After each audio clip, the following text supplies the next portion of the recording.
Bonjour à toutes et à tous et bienvenue dans cette webconférence iDRAC Business School dédiée ce soir au programme BTS. Alors nous sommes ce soir ensemble pour 30 minutes environ. Si vous nous regardez, c'est que vous vous posez un certain nombre de questions sur votre orientation, mais aussi sur le BTS MUC, NDRC, sur les admissions et aussi peut-être sur les poursuites d'école. Alors pour répondre à toutes ces questions, 3 personnes ce soir avec moi sur ce plateau. Tout d'abord, Antoinette Martin-Lise, vous êtes directrice des programmes BTS à iDRAC Business School. Bonjour à toutes, bonjour à tous. Laurent Espine, vous êtes directeur du réseau iDRAC. Bonjour.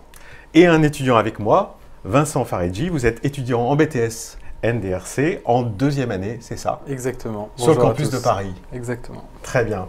Alors avant de débuter, je vous rappelle que tout au long de cette webconférence, vous pouvez poser vos questions directement à partir de la page sur laquelle vous nous regardez. Pour commencer cette webconférence, une première question peut-être à vous, Laurent.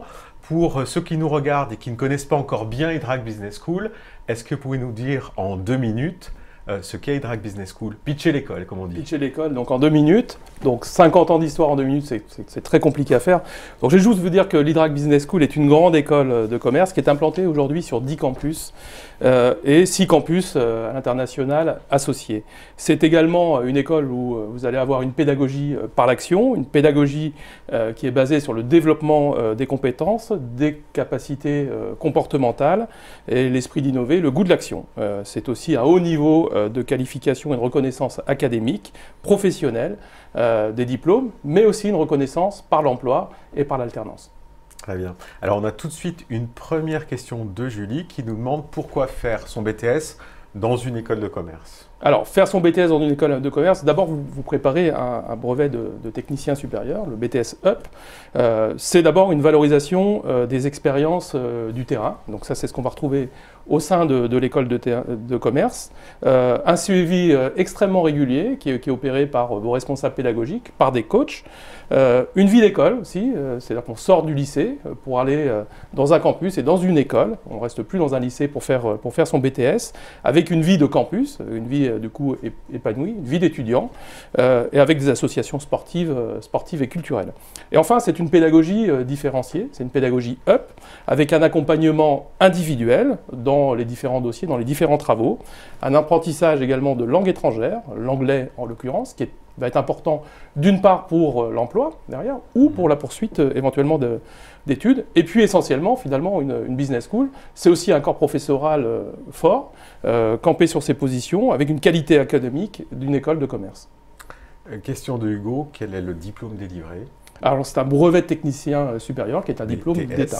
Voilà. Et qui délivre 120 crédits au CTS. Et qui délivre effectivement 120 crédits. Poursuite d'études. Très bien. Alors justement, j'enchaîne avec vous, Antoinette. Vous êtes directrice des programmes BTS à iDRAC Business School. Peut-être déjà nous dire quelle est la différence entre le BTS MUC et le BTS NDRC? Alors, on est dans les 2 cas de figure. Il s'agit bien vraiment d'accéder à des métiers commerciaux. Et ça, c'est important d'avoir ça en tête. Après, il faut se projeter dans un contexte plutôt pour faciliter votre orientation. Je pense que c'est bien que vous réfléchissiez à effectivement dans quel contexte vous allez exercer ces métiers. Quand on est sur du BTS MUC, on va accueillir sur un point de vente des clients et des prospects. Il faut avoir plaisir à renseigner ses clients, ses prospects pour que bien évidemment ils puissent repartir en caisse avec un achat. Et quand on est dans un contexte de BTS NRC, c'est un peu différent. On va aller chercher à l'extérieur de l'entreprise des nouveaux prospects, des nouveaux clients afin de développer le chiffre d'affaires de l'entreprise. Donc avant tout, essayez de trouver peut-être le BTS qui correspond le mieux à qui vous êtes en termes de personnalité, puisqu'on voit bien que dans un côté, le MUC, on est plus dans une ambiance d'équipe, et le NRC, on est peut-être plus dans un esprit un petit peu NRC, NDRC, on est peut-être plus dans un esprit de challenge. Alors c'était un petit peu la question de Philou qui nous disait « Je ne sais pas comment choisir mon BTS, j'ai l'impression qu'ils se ressemblent tous ». Non, alors bon, je vous ai donné quelques pistes, c'est vrai qu'on pourrait encore compléter, mais encore une fois, essayez aussi de vous rapprocher peut-être des étudiants sur les différents campus qui vous intéressent, rencontrer des jeunes qui sont en BTS MUC, d'autres en NRC, et j'insiste vraiment sur le fait qu'il s'agisse de métiers commerciaux dans les 2 cas de figure, mais l'expression de ce métier va être un petit peu différente. Donc essayez de vous écouter et puis aller à la rencontre des étudiants qui sont aussi sur les campus pour vous renseigner. Alors, on a une petite question de terminologie qui revient plusieurs fois. On entend NRC et NDRC. C'est quoi la différence? Alors, il y a une évolution de référentiel qui est prévue pour la rentrée de septembre 2018. J'étais encore hier au rectorat pour justement avoir des informations sur cette évolution. Globalement, pas de changement sur le métier de fond. On reste bien sur le métier de commercial dans le BTS NDRC. On y rajoute cette petite lettre D qui veut dire digitalisation. En fait, il s'agit simplement de s'adapter davantage au contexte d'entreprise à l'ère de 2018-2020. Donc, et on intègre toutes les notions de transformation digitale avec des techniques et des outils web, des outils de communication digitale, etc. Pas de changement dans le fond, mais un petit peu plus à la page. Une évolution pour caler aux besoins des entreprises. Tout à fait. Alors, question de Lilou qui demande, peut-on faire les BTS en initial? Oui, alors selon les campus, encore une fois, je vais vous inviter à aller consulter le site bts-hydrac.com. Vous allez pouvoir, en fonction des campus qui vous intéressent, vous renseigner davantage, vous rapprocher des équipes en local. Et selon les campus, effectivement, on a la possibilité de vous proposer de l'initial qui est adapté à certains profils d'étudiants en fonction de leur projet professionnel, effectivement. Alors, on reviendra avec vous sur quelques questions, mais on a des questions pour Vincent. Oui, il a de la chance, Vincent. Tout d'abord, Vincent, pourquoi avez-vous choisi de faire votre BTS à Hydrac Business School? Alors pour plusieurs raisons. Tout d'abord, comme on l'a évoqué juste avant, effectivement, intégrer une école de commerce, ça veut dire quitter le lycée, donc changer d'air un peu. Ça nous offre une vie de campus, une vie d'étudiant plus dynamique, plus sympathique à vivre pour un étudiant que rester dans un lycée. Et effectivement, ça nous offre de plus grandes possibilités. On a un BDE qui nous organise des voyages, comme le voyage au ski de ce week-end, des soirées, des événements réguliers. On a également un bureau des sports et des possibilités de continuer nos études, notamment en intégrant, on va le voir plus tard, mais un bachelor par exemple, au sein du coup de la même école, de celle dans laquelle on était.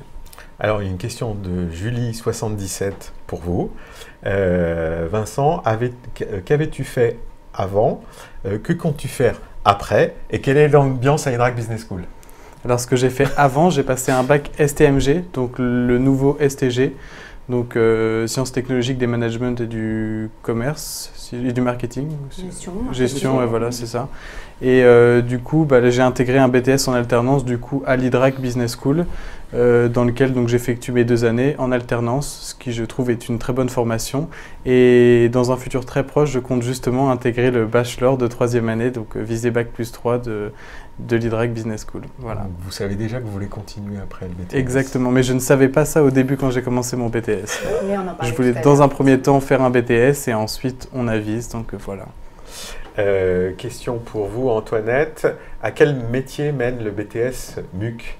Alors, BTS MUC, on est vraiment dans l'environnement du retail, donc les perspectives sont assez larges dans ce secteur. Alors, il y a différents niveaux, on commence junior, donc on est plutôt dans des métiers de conseiller de vente, et puis on peut évoluer très rapidement sur des responsabilités, directeur ou responsable de boutique, et puis ensuite sur des responsabilités de réseau de franchise, etc. Donc les possibilités sont assez larges, et c'est aussi un BTS qui facilite la poursuite d'études également. Question de Jules, quels sont les frais de scolarité? Alors quand on est essentiellement sur l'alternance, donc dans ces cas-là, le financement est assuré par les entreprises. Donc c'est les modalités, on est salarié d'entreprise, donc c'est la modalité financière principale qui est utilisée à l'Hydrac. Alors, il y avait la question sur les métiers de MUC, mais il y a les métiers aussi de NDRC. C'est la question de Dimitri. Matière essentielle abordée en BTS NDRC et les métiers auxquels ça mène? Alors, on est vraiment sur le cœur, ça va être la négociation, donc c'est cette aptitude effectivement à négocier. Encore une fois, on est vraiment sur les métiers de la relation client, donc on va vraiment pousser tous les enseignements qui sont liés au développement de la relation client. Et avec le NDRC, on est dans la relation client maintenant effectivement digitalisée. Donc, on va utiliser tous les outils qui sont à la disposition des entreprises et des collaborateurs pour pouvoir pérenniser aussi une relation client et augmenter le portefeuille client de l'entreprise. Le métier commercial qui s'exerce à l'ère d'aujourd'hui. Alors, on a de nouveau des questions sur justement quels sont les atouts d'Hydrac par rapport aux autres écoles de commerce. Et du coup, dans cette même lignée, ça c'est une question de Mike, et une question de Clara, BTS Up, C'est lié justement au fait de le faire dans une école de commerce? Alors c'est effectivement lié, comme je disais tout à l'heure, hein, et comme vous l'avez exprimé, faire dans une école de commerce, donc bénéficier de l'infrastructure d'une école de commerce, être élève, étudiant, inscrit dans l'école de commerce, et puis bénéficier, comme Vincent le disait, de possibilités de parcours séquencés. C'est-à-dire qu'on peut commencer effectivement par un BTS si on n'est pas vraiment sûr d'aller plus loin, ou si on n'est pas sûr de son orientation, puis passer sur un bachelor, et enfin terminer sur un bac 4-5, ou aller chercher un programme en école. Donc tout est possible à partir du moment où on est dans une école de commerce. Et quand vous êtes dans une autre école, en tout cas spécialisée dans le BTS, finalement, une fois que vous avez le BTS, il faut que vous puissiez quitter finalement l'environnement de l'école pour aller chercher une autre orientation et l'emploi. Et enfin, une école de commerce, c'est 6000 étudiants pour l'IDRAC, ça je ne l'ai pas dit tout à l'heure, mais voilà, faites partie, il y a 650 étudiants inscrits en BTS cette année à l'IDRAC Business School, donc vous faites partie de la communauté de ces étudiants et bénéficiez finalement des services des alumni dans la recherche d'emploi, ou dans la recherche d'alternance, ou dans la recherche de stage. Donc tout ça, c'est le package complet qu'on retrouve finalement dans une école de commerce, et à l'IDRAC en l'occurrence. Alors, pour vous, Antoinette, question de Adeline. C'est possible de faire de l'alternance et avec quelle modalité? Alors le rythme, j'imagine que cette question est liée au rythme. On est sur du 2 jours, 3 jours. Donc on est sur 2 jours en entreprise, 3 jours à l'IDRAC Business School, dans les campus. Et puis on peut se retrouver lundi, mardi à l'école, ou bien le jeudi, vendredi. Ça va encore dépendre des campus et puis des filières de spécialité. Très bien. On a beaucoup de questions qui arrivent sur les admissions, donc on va passer à cette série de questions. Comment s'inscrit-on pour passer le concours d'entrée? Alors c'est très simple. Accès à partir du site bts-idrac.com. De mémoire, sur la page, cette page-là, vous allez avoir un accès candidature. Vous n'avez qu'à cliquer. Ensuite, vous choisissez le campus qui vous intéresse. Et à partir de là, une candidature en ligne qui vous est proposée. N'hésitez vraiment pas, c'est rapide. Je vous conseille quand même de compléter ça avec un contact direct avec les correspondants en local qui, je dirais, apporteront toujours un complément un petit peu à l'analyse de votre candidature. Question de Clara, justement, est-ce qu'il y a des journées portes ouvertes pour vous rencontrer? Oui, alors il y en a eu déjà beaucoup. Sur certains campus, il y en a encore. Il y a surtout des soirées portes ouvertes à partir de maintenant. Chaque campus, puisque en fonction de chaque région, il y a un rythme aussi par rapport à ces journées portes ouvertes. Je vais me répéter, mais en vous rapprochant effectivement de votre campus et sur le site internet, vous allez retrouver les prochains moments de rencontre qui vous permettront d'échanger justement avec les équipes et les étudiants. Je pense que d'abord l'échange effectivement avec les chargés d'admission, de recrutement est essentiel. Vous pouvez les appeler, laisser un message éventuellement sur le site ou par mail, ils vous contacteront. Vous pouvez avoir soit effectivement dans le biais de soirées portes ouvertes ou de journées portes ouvertes, finalement un accueil collectif avec des élèves, ou des accueils plus individuels si vous posez vraiment des questions sur le... Voilà, tout est envisageable. Vous avez eu des contacts, vous, avec votre campus? Alors, pas vraiment, parce qu'en fait, je m'y suis pris un peu tard, donc j'ai pas pu faire des journées portes ouvertes. Effectivement, c'est pas bien, je suis pas forcément un exemple. Mais moi, j'ai réalisé une candidature en ligne, donc très accessible, pour avoir un rendez-vous à passer le concours, donc au sein du campus, donc notamment le campus de la Défense. À Paris. Exactement. Très bien. Question de Charlotte, est-ce que les concours d'admission sont difficiles? Alors, on est habitué à cette question, il y a toujours un peu d'appréhension, c'est bien normal d'avoir de l'appréhension par rapport à ces tests d'admission. Alors, le premier message que j'ai envie de livrer, c'est peut-être de dire que c'est très rassurant d'avoir des tests d'admission pour rentrer dans une école et dans un programme de formation. Ça vous permet aussi à vous de savoir si vous avez le profil adapté pour suivre dans de bonnes conditions cette formation. Ensuite, on n'est pas là pour vous piéger, les tests sont tout à fait accessibles. On est sur des prérequis de niveau seconde, première, terminale. Il s'agit simplement de s'assurer que vous avez le niveau requis pour suivre les cours avec plaisir et dans de bonnes conditions. Alors, question d'Oussama, comment se déroule l'épreuve écrite ainsi que l'entretien d'admission? Alors ça se passe en 2 temps, donc on était à la candidature tout à l'heure. Une fois que vous avez, il y a eu confirmation de cette candidature, vous allez recevoir un lien pour pouvoir passer les différents tests en ligne. Les tests se passent à distance et suite à cette étape-là, vous allez être invité sur le campus pour pouvoir passer justement cette épreuve orale qui est une épreuve, alors épreuve, le mot est pas très, fait un peu peur, mais en tout cas c'est un moment d'échange pour envisager vos motivations et encore une fois pour qu'on puisse ensemble déterminer si l'ensemble de vos aspirations, de qui vous êtes, est adapté justement au profil et à la filière que vous souhaitez rejoindre. Alors on a une question plus vaste de Jules qui nous demande comment être sûr qu'on est fait pour une école de commerce? Il faut l'essayer d'abord, il faut venir nous voir. Enfin, je crois que et puis échanger beaucoup avec les étudiants. Je crois que c'est surtout ça Donc prendre contact avec son campus. Il faut prendre contact avec le campus, Venir venir échanger avec les étudiants. Je pense que Vincent pourrait répondre aussi à cette question. Comment sait-on que nous sommes faits pour une école de commerce? Je pense que la communication est un des outils clés pour répondre à cette question. Donc il peut ajouter sur les réseaux sociaux l'IDRAC et contacter les élèves qui y sont actuellement pour qu'ils lui donnent son avis, son ressenti, voir comment ça se passe, les bienfaits. Le modèle de l'IDRAC est vraiment une école de proximité, c'est-à-dire que l'intérêt de choisir l'IDRAC, c'est aussi de rester dans sa région. Campus en France. Donc il y a 10 campus, effectivement. Alors, sur tous les campus, vous ne pouvez pas retrouver tous les BTS, mais ça, vous regardez le site, c'est très bien expliqué. Mais voilà, vous restez aussi en proximité finalement de votre lieu de vie, et voilà, ce qui permet de rentrer dans une grande école de manière aussi de manière plus légère, plus douce, plus simple également. Voilà. Et il y a surtout un accompagnement qui est très bien fait et qui est très fort. Alors, question de Hugues, peut-on rentrer à l'école après un bac pro? Oui, bien évidemment, on peut rentrer après un bac pro. C'est avec plaisir qu'on accueille les bacs pro.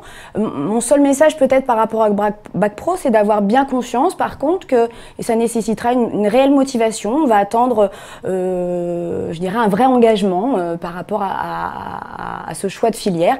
Mais bien évidemment, on a à peu près 30 à 40% de bac pro dans nos BTS aujourd'hui. Donc c'est une poursuite d'études complètement logique et des jeunes qui continuent jusqu'à bac plus 5. Absolument. Donc tout est possible. C'est ça qui est ouvert à génial. tous les bacs. Ouais. Alors, question pour vous, Vincent, comment vous êtes-vous préparé au test d'entrée? Alors, Bon, c'était il y a 1 an et demi, mais... Voilà, c'est ça, mais il n'y a pas vraiment de préparation, un peu comme tous les concours qu'on fait pour les écoles de commerce. Il faut y aller avec les acquis qu'on a déjà obtenus durant nos dernières expériences, qu'elles soient professionnelles ou étudiants, enfin lycéens on va dire. Donc voilà, on y va un petit peu au talent, si on peut dire. Il y a quelques tests à faire avec des tests de logique, de culture générale, mais rien de très formel. Et si je ne me trompe pas, il y a un test sur culture générale français, un test de logique et un texte d'anglais. Et après, on passe sur un entretien individuel. Donc tout ça très bien encadré par les élèves de l'IDRAC qui sont là pour nous rassurer, enfin qui étaient là pour nous rassurer parce que maintenant c'est en ligne, si j'ai bien compris. Ils sont toujours là. Ils seront toujours là pour les voilà, exactement. Selon les campus, tout à fait. Exactement. Et du coup, ils sont là pour nous conseiller, répondre à nos questions, nous accompagner. Donc voilà, c'est très agréable de les avoir pendant cette démarche. Une question personnelle, vous le faites maintenant pour les nouveaux qui veulent rentrer vous? Alors, on m'a pas encore proposé. Alors nous, on est en alternance, donc déjà, il faut savoir qu'on est très peu présent parce qu'on est là que 2 jours par semaine. Mais je pense qu'à l'arrivée du bachelor, parce que quand j'ai passé mes oraux pour les admissions du bachelor, j'avais justement des élèves qui m'ont accompagné du bachelor. Donc peut-être qu'une fois en bachelor, dans les options bonus pour les crédits, il y a possibilité qu'on soit présent. Ou gratuitement aussi.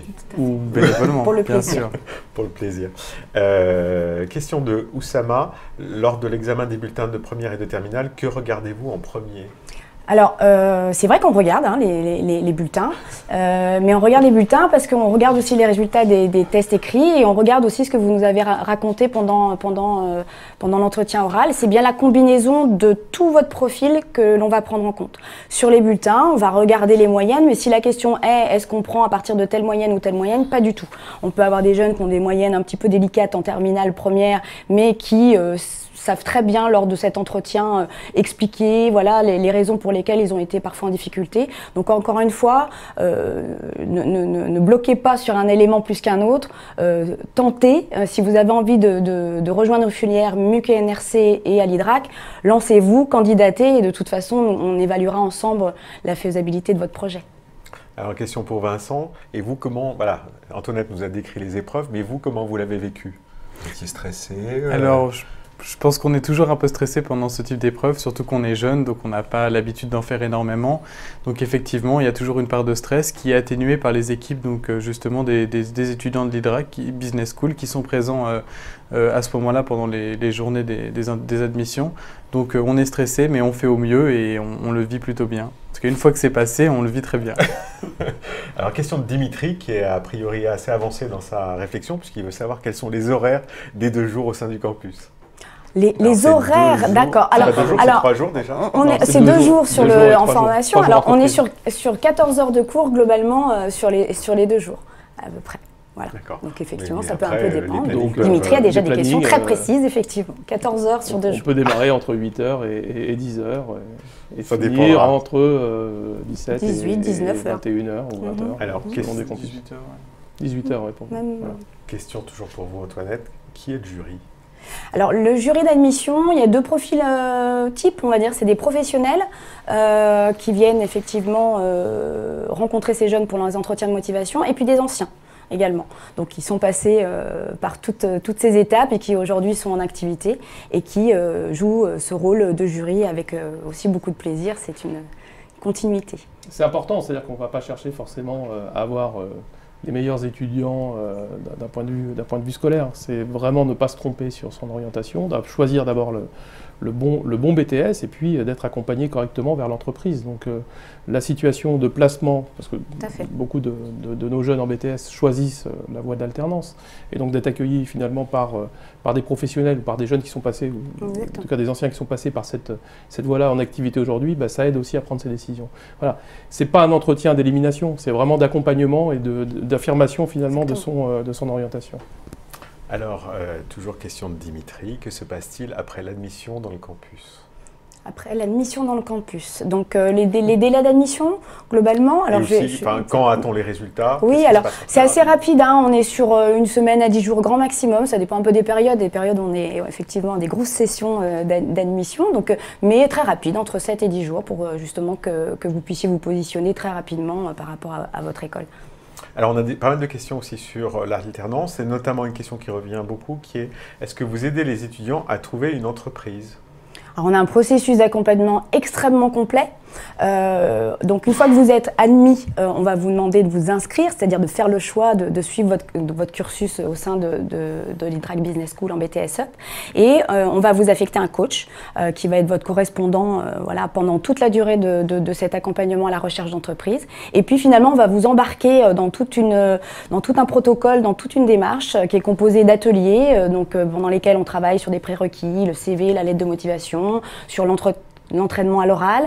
On va aussi vous faire vivre des moments sur le terrain, on va vous faire rencontrer des entreprises sur le campus.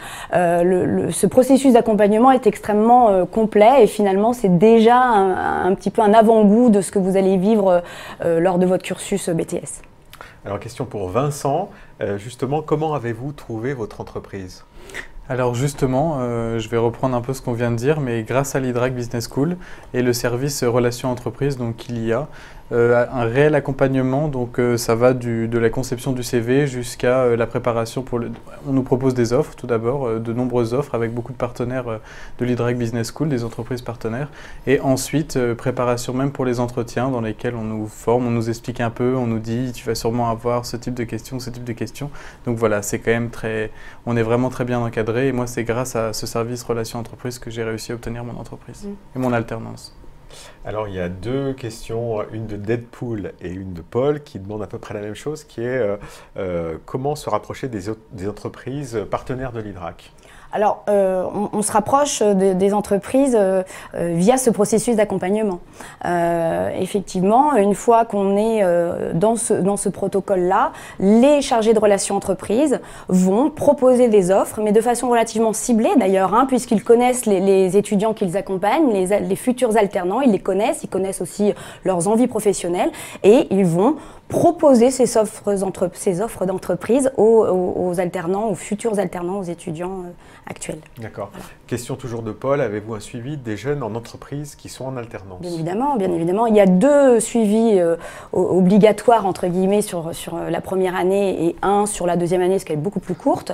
Et en dehors de ces plages de suivi, je dirais obligatoires, il y a des contacts téléphoniques réguliers s'il y a des questions qui se posent ou des problématiques potentiellement à résoudre. De toute façon, le chargé de relations entreprises reste en contact permanent tout au long de la formation avec l'apprenant, l'alternant et l'entreprise, le tuteur.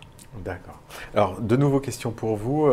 Vincent, question d'Adrien qui demande quelle est votre mission dans votre contrat d'alternance ?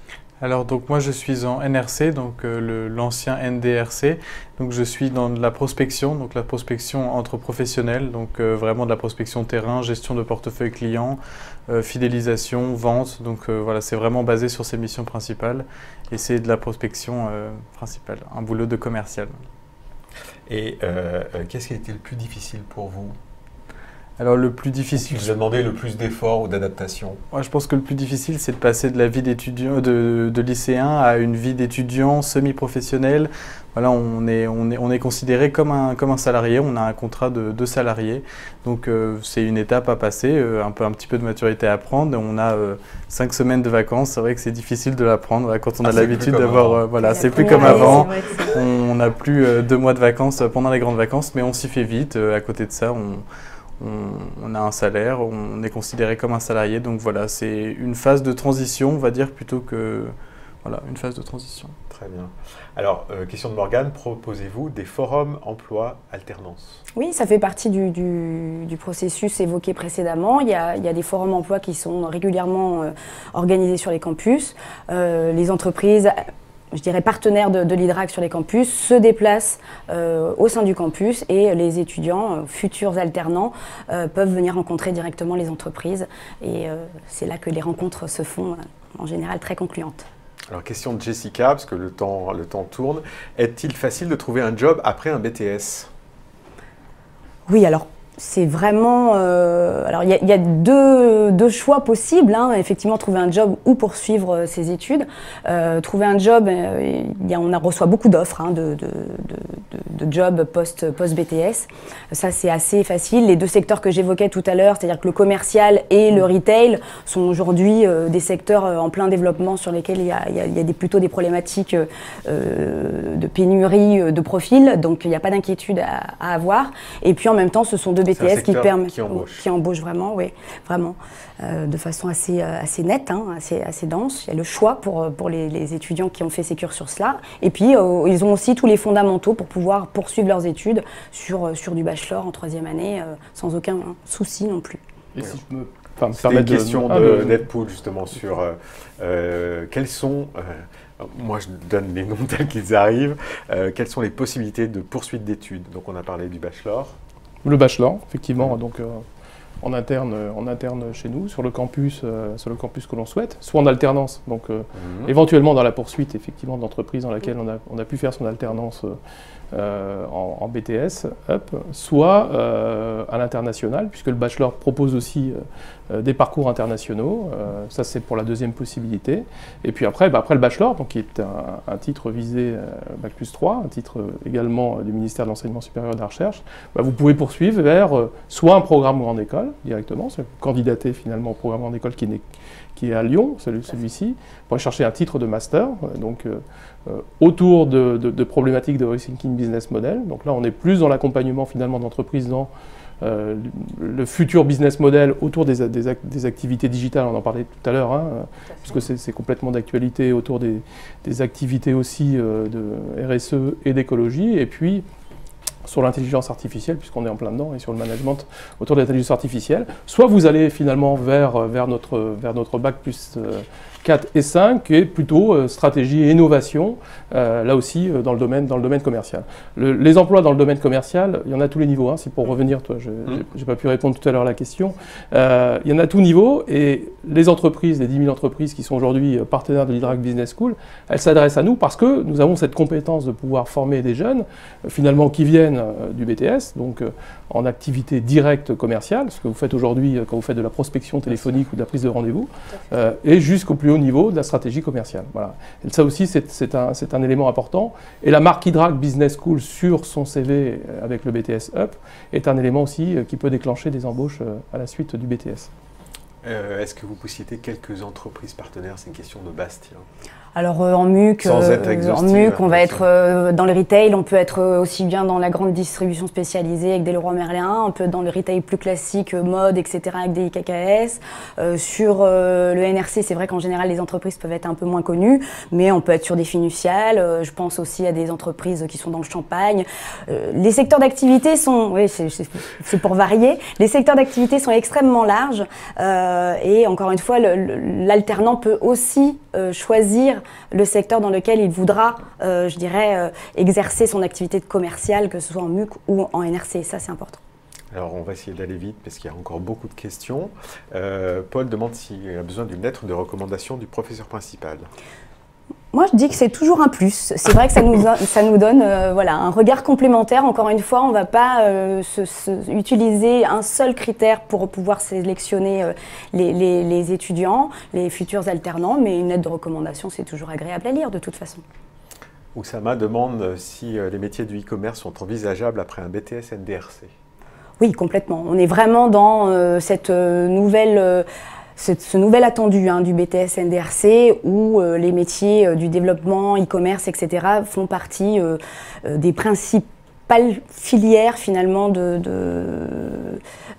d'emploi suite au BTS NDRC. Oui, on est vraiment là-dedans. Et vous avez la spécialisation donc, sur le bachelor qui est digital, parcours digital qui est en troisième année, qui est possible. Voilà, donc on peut poursuivre complètement dans ce... Encore une fois, c'est le même raisonnement que tout à l'heure. On peut poursuivre dans la filière jusqu'au bout faire ça à tous les niveaux. Tout à fait. Très bien. Encore une question d'Oussama. En ce qui concerne les épreuves écrites français, par exemple, on doit rédiger un texte, analyser un texte. Que faudra-t-il faire ?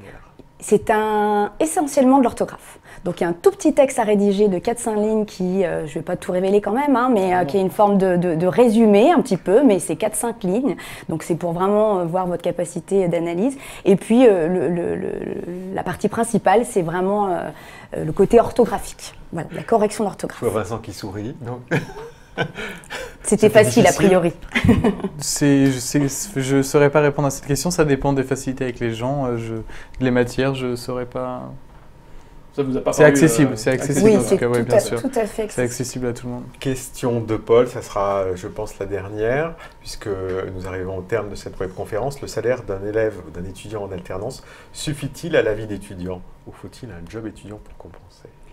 Alors, avec un job étudiant, en même temps, c'est quand même compliqué. Je dirais que là, ça dépend vraiment des situations familiales. C'est vrai qu'on a beaucoup d'étudiants alternants qui logent encore au moins la première année chez leurs parents, auquel cas ça permet complètement de vivre sa vie de jeune salarié alternant. Et voilà. Après, effectivement, on ne touche pas un salaire complet quand on est en alternance. Et je rappelle que c'est un processus de financement d'une formation et qu'on n'est pas salarié à plein temps d'une entreprise. Et donc, à ce titre, on n'a pas un salaire complet à 100% sur du contrat pro. Et que c'est déjà un rythme intensif. Tout à fait.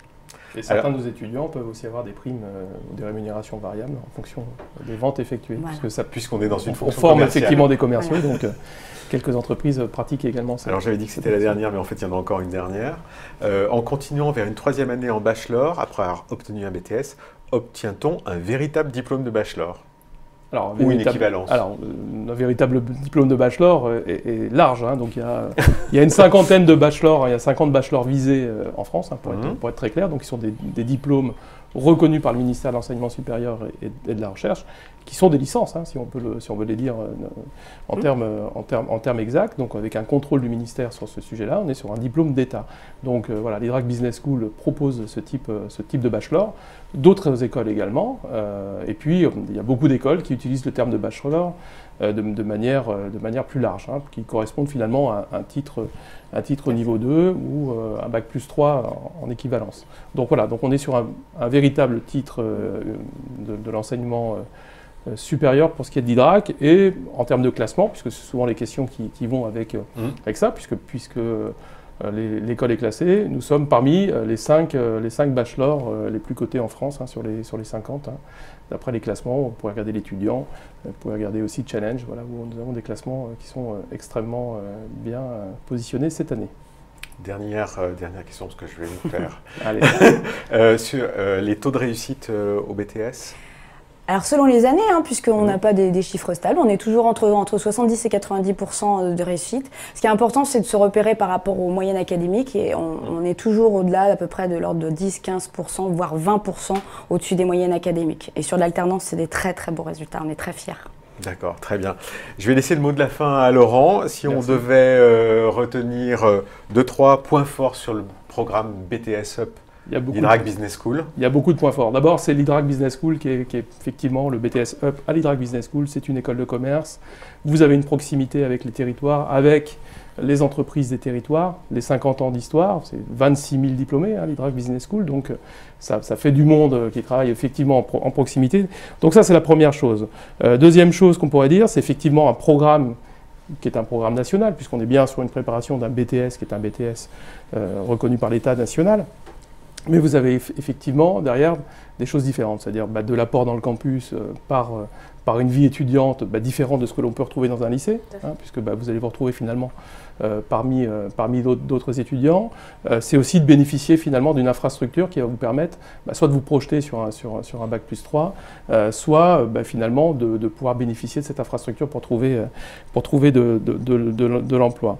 Et puis finalement, c'est aussi le haut niveau de standards académiques, ça c'est l'Hydrac Business School, donc vous bénéficiez aussi finalement de cette image, encore une fois 26 000 diplômés, des 6 000 étudiants aujourd'hui qui ont choisi de nous rejoindre à la rentrée dernière. Voilà. Je pense que la meilleure des choses pour vous, c'est d'aller dans les campus, aller à la rencontre des étudiants comme Vincent. Merci d'être parmi nous ce soir. Voilà, rencontrer les équipes. Je pense qu'il n'y a pas de mauvaises questions. Il faut vraiment aller rencontrer les étudiants, rencontrer des entreprises.